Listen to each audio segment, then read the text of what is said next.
هغه خلکو نه ګیله کوم څوک چې سرمایه‌دار دي، هغه خلکو نه ګیله کوم څوک چې زه په دې پیسو باندې څه وکړم، هغه خلکو نه ګیله کوم چې په سعودي کې عمرې باندې شوي څه به کوو. یا الله دې تا ته نیک هدایت وکړي. که عمره باندې شوي ستا بچم ګاونډ کې عمره کولاو ده، ستا بچم ګاونډ کې خو چې کومه کعبه ده هغه کولاو ده، ستا بچم ګاونډ کې خو چې عمرې نه زیات ثواب میلاویږي هغه کولاو دی. ورکه یتیم له، ورکه بېوسه له، ورکه معذور له، ورکه یو غریب له، ورکه یو مستحق له، چې الله پرې دې جوړ درکړي. دوه ماشومان راغله او راته ویل ما چې لکه راسکوره خو نوې ده، تېره ده که برابر ده، راپټه کلي م ده خو ولې چې دا موږ نه ده راپټه دا موږ راوړې ده، مور هم رانه راکړله چې بچي څه راکه نشتې دی او دا خرڅ کړې چې لږې وریجې پرې راوړه. نو په دغه وخت کې چې ما وویل چېرې خانه کې ناست یم اورېدونکو تاسو د کباړ وینئ، کیمرامین ته درخواست دی د کباړ وینئ. دا د کباړ کاروبار کوي، دا و چې ما له کله یو کس یو یتیم تذکوره راوړله او تذکوره یې ما خرڅوله. نو او حقیقت د دله چې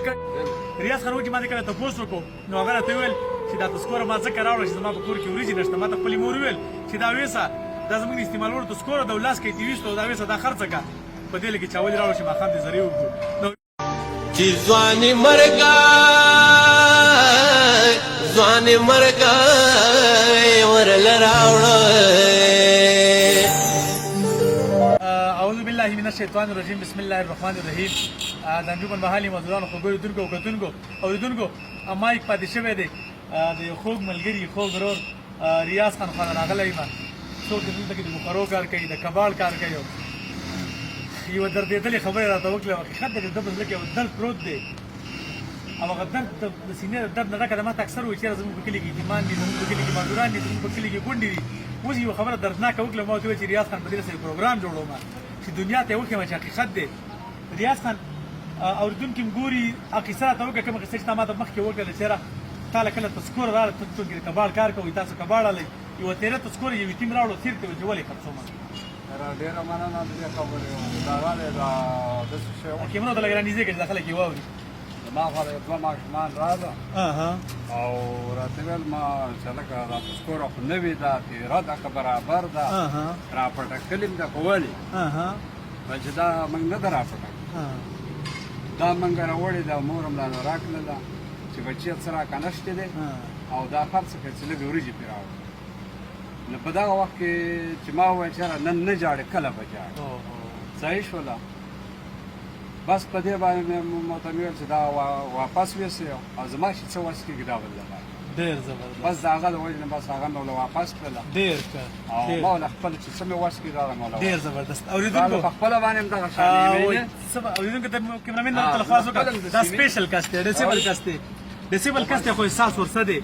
حقیقت اورېدونکو وایي څه به احساس د بل د اوښکو وکړي او چا چې ټول عمر کې جړلې نه وي ده سره درد په سینه کې شته دی. ما ته دا سهار او ماښام رینګ کوي خو چې قسم دی کله به رینګ وکړي راته وایي چې د سپیشل خلکو څه وشو، د معذورو به څه کېږي، د کونډو به څه کېږي، د یتیمانو به څه کېږي. په دې کباړخانه کې ناست یم اورېدونکو تاسو د کباړ وینئ، کیمرامین ته درخواست دی د کباړ وینئ. دا د کباړ کاروبار کوي، دا و چې ما له کله یو کس یو یتیم تذکوره راوړله او تذکوره یې ما خرڅوله. نو او حقیقت د دله چې کله یو داسې شی راشي چې هغه د استعمالولو نو دا ورته وایي چې دا خو د استعمالولو دی ولې خرڅوئ. دا بس لږ هغه درد پکې دی چې چا د کور نه راپټه کلي نه وي، د چا کور مور او پلار نه پټه راوړي نه وي، که دله څوک پیزار راوړي، که څوک دا شی راوړي چې هغه د استعمالولی. نو دا زما ریاض خان باندې یقین دی چې دا ورته وایي چې دا د خرڅولو نه دی ولې خرڅې. ریاض خان وایي چې ما دې کله تپوس وکړو نو هغه راته وویل چې دا تذکوره ما ځکه راوړه چې زما په کور کې وریجې نشته. ما ته خپلې مور وویل چې دا ویسه دا زموږ د استعمالوړو تذکوره ده او لاس کې یې دې ویستو، دا ویسه دا خرڅه کړه په دې لکې چاولې راوړه چې ماښام دې زرې وکړو. نو اورېدونکو موږ د محشر په ورځ به الله تعالی له څه جواب ورکوو. موږ خو عمرې هم کوو، موږ خو حجونه هم کوو، موږ خو تبلیغونه هم کوو، موږ خو د کروړاو لکاو دعوې هم کوو. او زما په چم کې زما په ګاونډ کې چې یوه کونډه مور زما هغه د غربت د لاسه تذکوره خرڅوي، هغه د غربت د لاسه خپل بچی بازار ته رالیږي چې دا به کباړي خرڅه کړه. الفاظ نه چې زه پې د دغه یتیم دپاره اواز شوت کړم. قسم په خدای که نن موږ خپل په ګاونډ کې سوچ ونه کړو، په خپل چم کې موږ سوچ ونه کړو او موږ یو ګاونډي زموږ نه نهر وده شو، نو قسم په خدای چې زما مونځ هم نه قبلېږي، زما حج هم نه قبلېږي، زما عمره هم نه قبلېږي. دغه ما به یو پروګرام کې ویلي چې د عمرې پیسې راواله همدغه یتیم له ورکه، دغه بېوسه له ورکه، دغه کونډې له ورکه، دغه معذوره له ورکه. الله تعالی به د دې حساب زموږ څخه قسم په خدای نه محشر په ورځ به موږ الله له څه جواب ورکوو. یا لکه د الله بنده داسې یو بله پاډلال راغلی یو زنانه په خپل کور کې هغه خو کونډه ده د دې د دغه د طرفه ده دغه مخامخ دغه ګل شاه. ګل شاه نه مخامخ څو ته نازکۍ ګل شاه چینار نه مخه ګل ډېرۍ ګل ډېری طرفونه یو کلیوال ګاونډي دغه ورکړي د ایمان چې هغه ځانانه په خپل واس کړي او جوړ کړي او پیپونه دي جوړ هغه واسي او بیا چې ما سم واسکیږي تاسو راوړل شي د بار جوړومه زنانه یو دغه دا څنګه هغه نو نه سي صحیح ده تاسو ډیر راځي ډیر د خبر راځي اوریدونکو راپورټ شو دومره ډیر وګورئ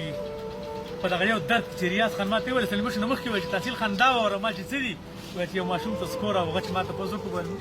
ماشوم وایي چې مور مې راته ویل چې لاس او چاولې پر اورنو ریاض خان د الله ژوند ورکړي والله صحت ورکړي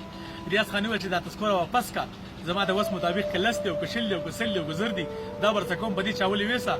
خو نه کېږي ځینې ریاض خان خپل غریب سار راوځي په دې سپیشل وجود باندې په دې ډیسیبل وجود باندې چې دې منظور خو الحمدلله با همت ده سار راوځي او ماقام زی خپل بچو 200 روپۍ وګټي هغه خلکو نه ګیله کوم څوک چې سرمایدار دي هغه خلکو نه ګیله کوم څوک چې په پیسو باندې څه وکم هغه خلکو نه ګیله کوم چې په سعودي کې عمره باندې شي څه وکاو یا الله دې تاسو نه کې هدایت وکي کوم عمره باندې شي ستا بچم گاوند کې عمره کولاو ده ستا بچم گاوند کې کومه کعبه دغه کولاو ده ستا بچم گاوند کې عمره زیات ثواب ملاوي هغه کولاو ده ورکه یتیم لا ورکه بے وسله ورکه معذور لا ورکه یو غریب لا ورکه یو مستحق لا ان شاء الله پر دې